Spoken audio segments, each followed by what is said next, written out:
ಆತ್ಮೀಯ ಬಂಧುಗಳೇ, ಮಹಾಭಾರತ ಉದ್ಯೋಗ ಪರ್ವ. ಇದರಿಂದ ಕೌರವರ ಸಭೆಯಲ್ಲಿ ದೂತನಾಗಿ ಹೋಗೋದಕ್ಕೆ ಶ್ರೀಕೃಷ್ಣ ಮತ್ತೆ ಯುಧಿಷ್ಠಿರನ ಸಂವಾದ, ಈ ವಿಷಯದ ಬಗ್ಗೆ ನಾವು ತಿಳ್ಕೊಳ್ತಾ ಇದ್ವಿ. ಹೋದ ಭಾಗದಲ್ಲಿ ಯುಧಿಷ್ಠಿರ ಶ್ರೀಕೃಷ್ಣನಿಗೆ ಹೇಳ್ತಾನೆ, ನೋಡಿ ದೂತ ಬಂದು ಹೇಳಿರೋದು ಅವರ ಸ್ವಾಮಿ ಏನು ಹೇಳಿರ್ತಾನೋ ಅದನ್ನೇ, ಅಂದರೆ ಧೃತರಾಷ್ಟ್ರ ಮತ್ತು ಅವನ ಮಕ್ಕಳು ಏನು ಹೇಳಿದಾರೋ ಅದನ್ನೇ ದೂತ ಬಂದು ಹೇಳಿರೋದು. ಸೊ ಅವರಿಗೆ ನಮ್ಮ ಮೇಲೆ ಪ್ರೀತಿ ವಿಶ್ವಾಸ ಏನೂ ಇಲ್ಲ. ಅವರು ನಮ್ಮನ್ನ ಮಕ್ಕಳು ಅಂತ ಕೂಡ ನೋಡಲ್ಲ, ಬರೀ ನಾಟಕೀಯವಾಗಿ ನಡ್ಕೊಳ್ತಾರೆ. ಆದರೆ ನಾವು ಅವರನ್ನ ತಂದೆ ಅಂತಾನೆ ತಿಳ್ಕೊಂಡಿದ್ದೀವಿ. ಈಗ ಮಗನ ಮಾತು ಕೇಳಿಕೊಂಡು ಅವನು ಹೇಗೆ ಹೇಳ್ತಾನೋ ಹಾಗೆ ಅವರು ನಡ್ಕೊಳ್ತಾ ಇದ್ದಾರೆ. ಅದರಿಂದ ಏನಾಗಿದೆ, ಈಗ ನಮಗೆ ತುಂಬ ತೊಂದರೆ ಆಗಿದೆ. ನಾವು 12 ವರ್ಷ ಕಾಡಲ್ಲಿದ್ವಿ, 1 ವರ್ಷ ಅಜ್ಞಾತವಾಸವನ್ನು ಮಾಡಿದ್ವಿ.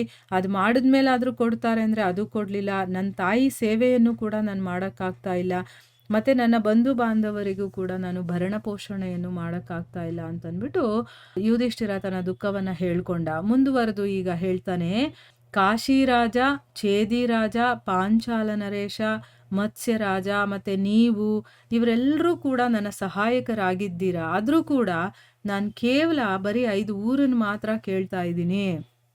ಅಂದರೆ ಇವರೆಲ್ಲ ದೊಡ್ಡ ದೊಡ್ಡ ರಾಜರು, ಇವರ ಸಹಾಯ ನನಗಿದ್ರೂ ಕೂಡ ನಾನು ಹೋಗ್ಬಿಟ್ಟು ಯುದ್ಧ ಮಾಡಬೇಕು ಅಂತ ನಾನು ಹೇಳ್ತಾ ಇಲ್ಲ. ಬರೀ ನಮಗೆ 5 ಊರನ್ನು ಕೊಡು ಅಂತ ಕೇಳ್ಕೊಳ್ತಾ ಇದ್ದೀನಿ. ಆ ಊರುಗಳ ಹೆಸರನ್ನು ಕೂಡ ಇಲ್ಲಿ ಹೇಳಿದ್ದಾರೆ. ಏನು ಅಂತಂದರೆ ಅವಿಸ್ಥಲ, ವೃಕಸ್ಥಲ, ಮಾಕಂದಿ, ವಾರಣಾವ್ರತ. ಆಯ್ತಾ? ಈ 4 ಊರುಗಳು, ಮತ್ತು ಇನ್ನೊಂದು 5ನೇದು ಅವ್ರಿಗೆ ಯಾವ ಊರು ಕೊಡಬೇಕು ಅನ್ಸುತ್ತೋ ಅದನ್ನ ಕೊಡಲಿ.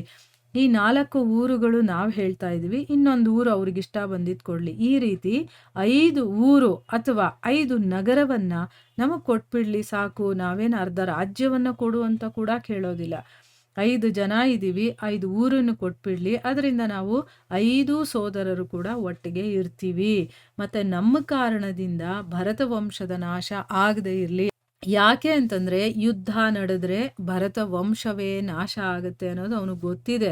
ಅದಕ್ಕೋಸ್ಕರ. ಆದರೆ ಆ ದುಷ್ಟ ದುರ್ಯೋಧನ ಇದ್ದಾನಲ್ಲ, ಇಷ್ಟು ಮಾಡೋದಕ್ಕೂ ಕೂಡ ಅವನು ತಯಾರಾಗಿಲ್ಲ. ಅವನು ಎಲ್ಲರ ಮೇಲೂ ಕೂಡ ತನ್ನ ಅಧಿಕಾರವನ್ನೇ ನಡೆಸಬೇಕು ಅಂತ ಅವನು ಇಷ್ಟಪಡ್ತಾನೆ. ಅವನ ಮನಸ್ಸಲ್ಲಿ ಒಂದೂರು ಕೂಡ ನಮಗೆ ಕೊಡಬಾರ್ದು ಅಂತಿದೆ. ಲೋಭದಿಂದ ಬುದ್ಧಿ ನಷ್ಟವಾಗುತ್ತೆ. ಬುದ್ಧಿ ನಷ್ಟವಾದರೆ ಏನಾಗುತ್ತೆ, ನಾಚಿಕೆ, ಮಾನ, ಮರ್ಯಾದೆ ಅನ್ನೋದೇ ಇರೋದಿಲ್ಲ. ಅಂದರೆ ಲಜ್ಜೆ ಅಂತ ಹೇಳ್ತಾರೆ. ಆ ಬುದ್ಧಿ ನಷ್ಟವಾಗೋದ್ರಿಂದ ಲಜ್ಜೆ ಇರೋದಿಲ್ಲ.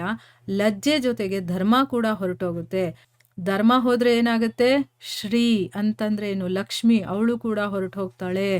ಈಗ ಶ್ರೀಹೀನನಾಗಿರತ್ತಲ್ಲ, ಅಂದರೆ ಐಶ್ವರ್ಯನೇ ಇರೋದಿಲ್ಲ, ಲಕ್ಷ್ಮಿನೇ ಇರೋದಿಲ್ಲ ಅಂತಂದರೆ ಅಂಥ ಪುರುಷನಿಂದ ಸ್ವಜನರಾಗಿರ್ಬೋದು, ಸುಹೃದಯರಾಗಿರ್ಬೋದು, ಬ್ರಾಹ್ಮಣರಾಗಿರ್ಬೋದು, ಇವರೆಲ್ಲ ದೂರ ಇರ್ತಾರೆ. ಹೇಗೆ ಅಂತಂದರೆ, ಈಗ ಹಣ್ಣು ಹೂವು ಇದೆಲ್ಲ ಇಲ್ಲದೆ ಇರುವಂತಹ ಮರವನ್ನ ಹೇಗೆ ಪಕ್ಷಿಗಳು ಬಿಟ್ಟು ಹಾರು ಹೋಗ್ಬಿಡುತ್ತೋ ಅದೇ ರೀತಿ ನಿರ್ಧನಾವಸ್ಥೆ, ಅವನ ಹತ್ರ ಹಣನೇ ಇಲ್ಲದೆ ಇರುವಂಥ ಒಂದು ಸ್ಥಿತಿ ಇದ್ದರೆ ಅದು ಬಹಳಾನೇ ದುಃಖಮಯವಾಗಿರುತ್ತೆ.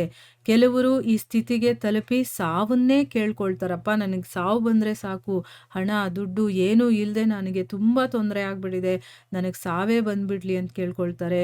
ಕೆಲವರು ಏನು ಮಾಡ್ತಾರೆ, ಐಶ್ವರ್ಯ ಇಲ್ವಲ್ಲ, ಅಂದರೆ ಇದ್ದ ಐಶ್ವರ್ಯ ಕಳ್ಕೊಂಡ್ಬಿಟ್ಟಿರ್ತಾರಲ್ಲ, ಅವ್ರೇನು ಮಾಡ್ತಾರೆ, ಬೇರೆ ಊರಿಗೆ ಹೋಗಿ ಅಲ್ಲೆಲ್ಲೋ ಹೋಗಿ ವಾಸ ಮಾಡ್ತಾರೆ, ಇಲ್ಲ ಕಾಡಿಗೆ ಹೋಗಿ ವಾಸ ಮಾಡ್ತಾರೆ. ಇನ್ನೂ ಕೆಲವರು ಏನು ಮಾಡ್ತಾರೆ ಅಂತಂದರೆ ತಡ್ಕೊಳಕ್ಕಾಗದೆ ಅವರು ಸತ್ತೇ ಹೋಗ್ತಾರೆ.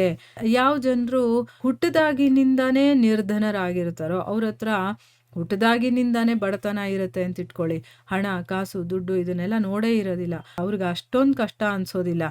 ಆದರೆ ಲಕ್ಷ್ಮಿಯನ್ನ ಪಡ್ಕೊಂಡು ಸುಖದಲ್ಲಿ ಬೆಳೆದಿರ್ತಾರಲ್ಲ, ಅಂಥ ಜನರಿಗೇನಾದರೂ ಹಣ ನಾಶ ಆದಾಗ, ಹಣವನ್ನು ಕಳ್ಕೊಳ್ತಾರಲ್ಲ, ಅಂದರೆ ಐಶ್ವರ್ಯ ಅಂತಸ್ತು ಇದನ್ನೆಲ್ಲ ಕಳ್ಕೊಂಡ್ಬಿಟ್ಟಾಗ ಅವರು ತುಂಬ ದುಃಖ ಆಗಿಬಿಡುತ್ತೆ.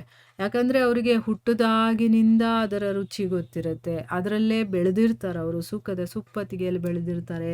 ಇಷ್ಟ ಬಂದಂಗೆ ದುಡ್ಡು ಖರ್ಚು ಮಾಡೋದಾಗಿರ್ಬೋದು, ಒಳ್ಳೆ ರೀತಿಯಲ್ಲಿ ಅವರು ಬಾಳಿ ಬದುಕಿರ್ತಾರಲ್ವ. ಅದಕ್ಕೋಸ್ಕರ ಒಂದು ಸರಿ ಏನಾದರೂ ಅವರಿಂದ ಅದು ಹೊರಟೋಯ್ತು ಅಂತಂದರೆ ಅವ್ರಿಗೆ ತಡ್ಕೊಳಕ್ಕಾಗದೇ ಇರೋಷ್ಟು ದುಃಖ ಆಗುತ್ತೆ. ಅದೇ ಹುಟ್ಟದಾಗಿನಿಂದಾನು ಬಡತನದಲ್ಲೇ ಇದ್ದವ್ರಿಗೆ ಅವ್ರಿಗೇನಂತ ಕಷ್ಟ ಅನಿಸೋದಿಲ್ಲ. ಅದಕ್ಕೋಸ್ಕರ ಈ ವಿಷಯವನ್ನು ಹೇಳ್ತಾ ಇದ್ದಾನೆ. ನೋಡಿ, ಒಳ್ಳೆತನ ಇರೋರು ಯಾವ ರೀತಿ ಎಲ್ಲ ಯೋಚನೆ ಮಾಡ್ತಾ ಇದ್ದಾರೆ. ಎಲ್ಲಿ ಭರತ ವಂಶ ಎಲ್ಲ ನಾಶ ಆಗ್ಬಿಡುತ್ತೋ, ನಾವು ಅಣ್ಣ ತಮ್ಮಂದ್ರು ಯಾಕೆ ಕಿತ್ತಾಡ್ಕೋಬೇಕು? ಹೋಗ್ಲಿ, ಅವನಿಗೆ ರಾಜ್ಯದ ಲೋಭ ಬಂದಿರೋದಂತೂ ನಿಜ ಅಲ್ವಾ? ಅವನೇ ಇಟ್ಕೊಳ್ಳಿ. ಒಂದು 5 ಊರು ನಮಗೆ ಬದುಕೋದಕ್ಕೆ ಬೇಕಲ್ವಾ? ಯಾಕಂದ್ರೆ ಇವರು ಕ್ಷತ್ರಿಯರಾಗಿರೋದ್ರಿಂದ ಇವರು ಬೇರೆಯವ್ರ ಹತ್ರ ಕೆಲಸ ಮಾಡೋಂಗೂ ಇಲ್ಲ. ಬೇರೆಯವ್ರ ಹತ್ರ ಕೆಲಸ ಮಾಡೋಂಗಿಲ್ಲ, ಬೇರೆಯವ್ರ ಹತ್ರ ದಾನ ಕೇಳೋ ಹಾಗಿಲ್ಲ, ಬೇರೆಯವರ ಹಂಗಲ್ಲಿ ಇವ್ರು ಬದುಕೋ ಹಾಗಿಲ್ಲ. ಇವರು ಕ್ಷತ್ರಿಯರು, ತಾವೇ ದುಡಿದು ತಿನ್ಬೇಕು, ರಾಜ್ಯವನ್ನ ಆಳಿ ಬೇರೆಯವ್ರಿಗೆ ಕೆಲಸ ಕೊಟ್ಟು ಇವರು ಮಾಡಿಸ್ಬೇಕು. ಆ ರೀತಿಯ ಒಂದು ಸ್ಥಾನದಲ್ಲಿ ಇರುವಂಥವ್ರು. ಕ್ಷತ್ರಿಯರ ಧರ್ಮನೇ ಬೇರೆ ಇರುತ್ತೆ. ಅದಕ್ಕೋಸ್ಕರ ಇವರು ಕೇಳ್ಕೊಳ್ತಾ ಇರೋದು, ನಮಗೊಂದು 5 ಊರಾದ್ರೂ ಕೊಟ್ರೆ ನಾವು 5 ಜನ ಅಣ್ಣ ತಮ್ಮಂದ್ರು ಹೇಗೋ ಬದುಕೊಳ್ತೀವಿ, ಅವ್ರ ತಂಟೆಗೂ ನಾವು ಹೋಗೋದಿಲ್ಲ ಅಂತೆಲ್ಲ ಇಲ್ಲಿ ಹೇಳ್ತಾ ಇದ್ದಾನೆ. ಮುಂದುವರೆದು ಏನು ಹೇಳ್ತಾನೆ ಅಂತ ನಾವು ಮುಂದಿನ ಭಾಗದಲ್ಲಿ ತಿಳ್ಕೊಳ್ಳೋಣ. ಹರೇ ಕೃಷ್ಣ.